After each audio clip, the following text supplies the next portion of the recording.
Uh, Ladies and gentlemen, welcome back to the other side of the coin, and welcome from Vancouver. I've actually got the mic this side and I've got the camera this side. It's very difficult to get everything coordinated, as you can imagine. Um, this is all a bit of a new setup in a different location. What a wild journey, ladies and gentlemen. What an absolute wild journey. 14-hour direct flight from Sydney to Vancouver with two little ones is not an easy task at all, ladies and gentlemen. I do not recommend that for anyone, but when you must, you must. Now, look, we got to get it all rolling. We got to keep up with all the news, and there's a lot of nonsense that's going on, ladies and gentlemen. Plenty of nonsense that's happening, and we want to talk about all of these nonsense in details and see what you guys have to say about all of these nonsense as well. Because 24 hours ago, when I did my video, obviously there was a lot of things going on in regards to Dewsbury Hall. We're going to touch base on that. There was a lot of things that happened in regards to Isak, or not happened in regards to Isak. We're going to touch base on that. Nicholas Jackson's name's getting floated around with that Isak, supposed deal or no supposed deal, and then obviously Calafiori is another name that is up for contention. Now, let's get in on the act. As you can see, we've got the news up and running. We'll start from the top. All right. Now, this is in regards to Dewsbury Hall. Chelsea are still trying to find a way to sign Dewsbury Hall, trying to include players and find the right structure. Chelsea's recruitment team said this would be a good opportunity. It came from the recruitment team, but Maresca proved it. Maresca did not go and ask for him. Look, who cares? At the end of the day, ladies and gentlemen, whether Maresca approved it, whether he didn't approve it, I'm not too fussed. I'm not too fussed. I know there are quite a few fans out there thinking, oh yeah, Maresca wants him, so we should get him. At the end of the day, the notion that was told to us when he was hired, that he wasn't going to have any say. He was going to come in. He's a head coach. He's not going to have too much say on the transfers. He's going to develop the players, and we keep him moving. So, look, it's just works out to be the fact that Dewsbury Hall plays for Leicester, and Maresca came from Leicester. They work together. It just works nicely in that manner. And apparently Chelsea have been scouting him way before anyway. Look, I don't know what's true. I'm not really sure whether Chelsea's actually been following Dewsbury Hall previously, or they just find a nice little opportunity in terms of financial fair play issues that Leicester's going through.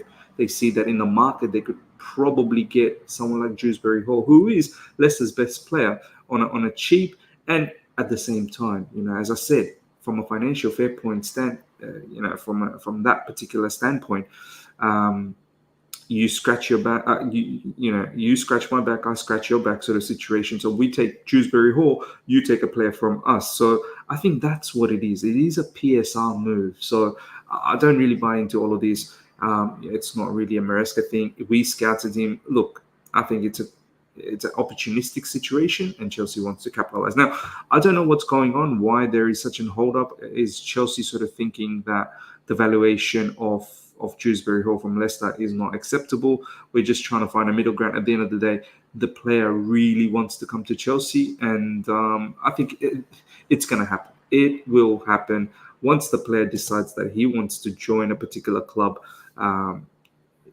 Generally, things do pan out for the right way for that player.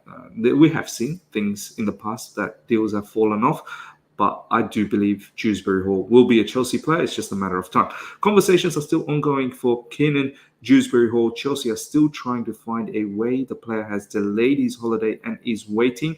Chelsea wants to include players still and wants the right deal structure. So I think that is the case at the moment, ladies and gentlemen, that we are looking for sending one of our players to them once we find that structure down packed. Once we strike a deal from that perspective, that okay, no problems, we take Dewsbury Hall from you, but you got to take a player from us. Once we strike that deal, then I think it's all good to go.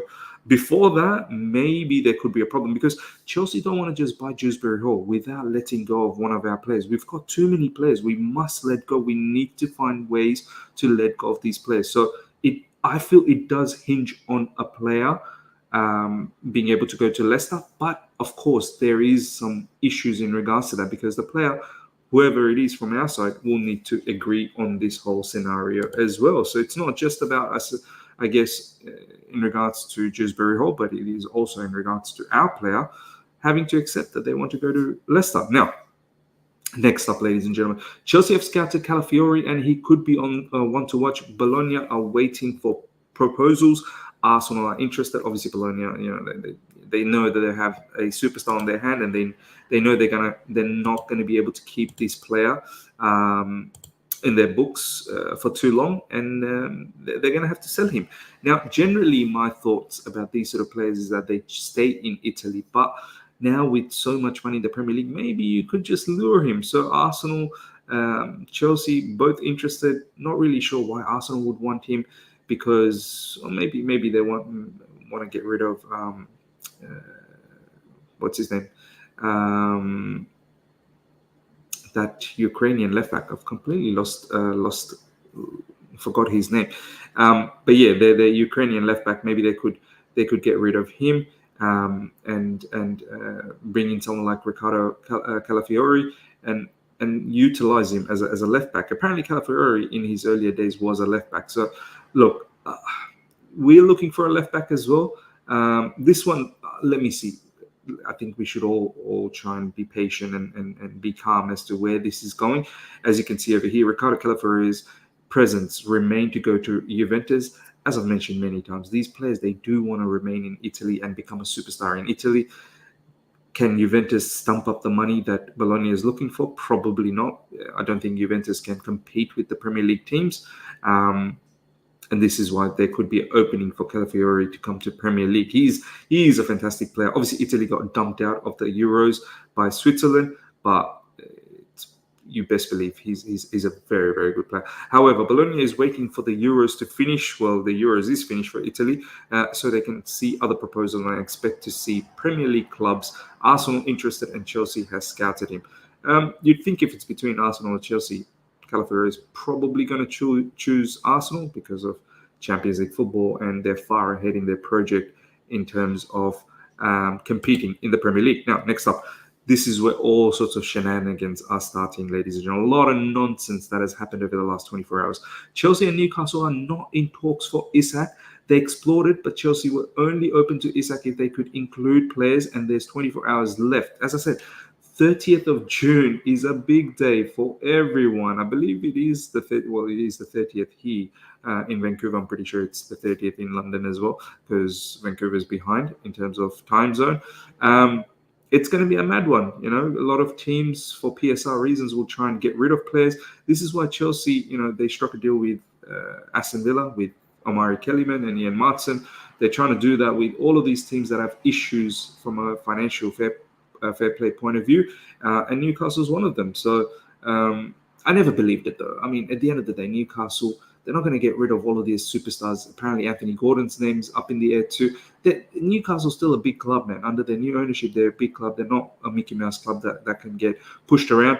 I'm sure they'll find ways to settle their books, but I believe they do need to get rid of players. Isak is not one of them, and it's going to cost a lot of money, even if we send players towards them. So let's say Isak's not going to be 100 million. Isak's going to be in excess of 120, 30, 40, maybe even 150 million. That's the kind of price that Newcastle's going to slap on someone like Isak, who is one of the best Premier League strikers going around right now. So as soon as that news was floating, as soon as we all knew how much Isak was going to be worth in the market, you best believe you can eliminate Chelsea away from it. Now, if we send a player there, can we sort of have a net position of 100 million? Because who are we really going to send there, right? Substantially. So even 100 million for Chelsea Football Club, don't forget, we have financial fair play issues too. So this whole Isak thing, all these journalists out there are taking the absolute mick out of this, man. They know that anything with Chelsea will get you clicks, will get you, the money that you need. And at the same time, look, big up to those journalists. You got to earn money. You got to feed your family, do what you need to do. But I always knew that those news, it's not to be taken any bit seriously. it all comes down to David Owenstein. It all comes down to Fabrizio Romano. Any other Mickey Mouse journalists, I don't think we should pay any attention. And the Mickey Mouse situation continued to a different level. This is how creative some of these journalists have become. Nothing between Chelsea and Newcastle, Alexander Isak, everything is impossible. Everything is impossible coming from Fabrizio Romano. And this, ladies and gentlemen, have a look at this.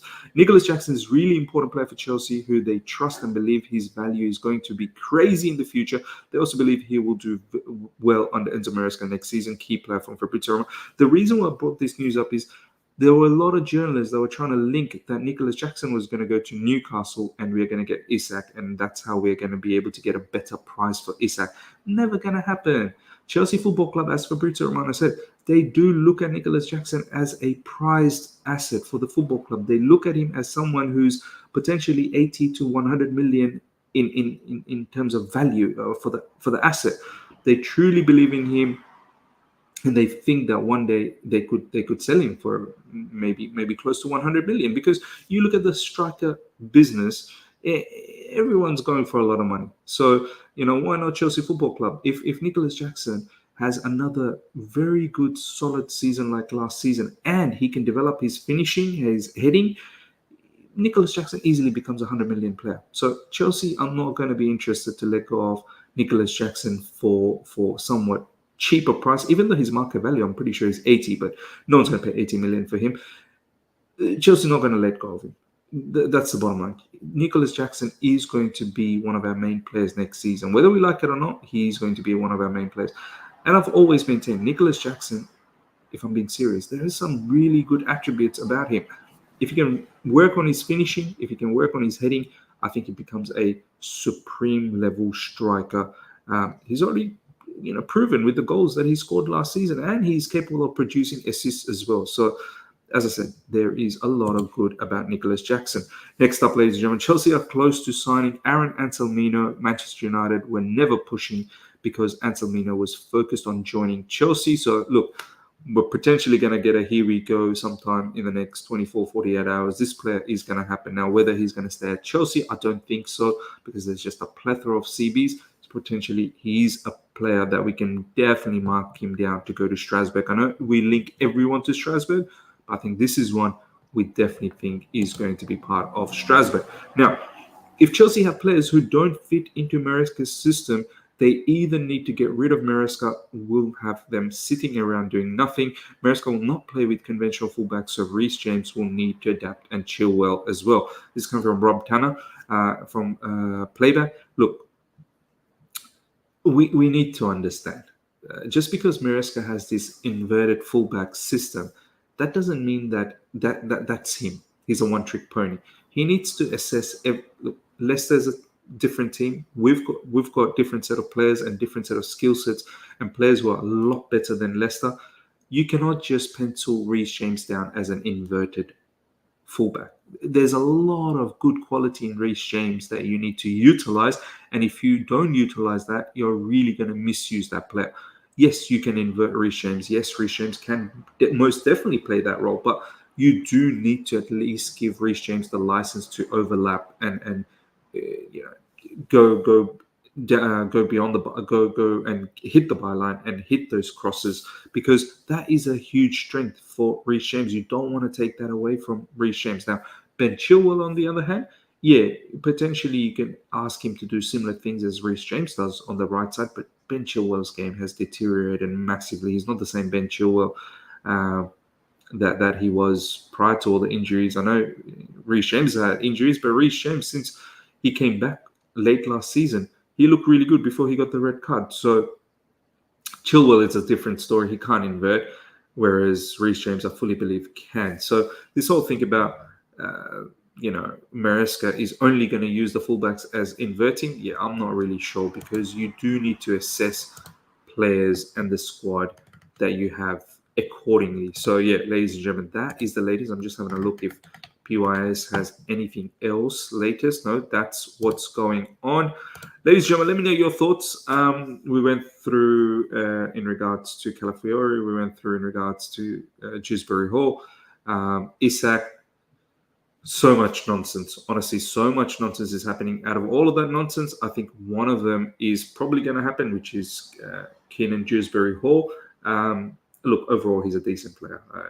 All nonsense news aside, I think overall he's a very decent player and someone who'll work very well under Maresca's system, knowing that he's already played with him.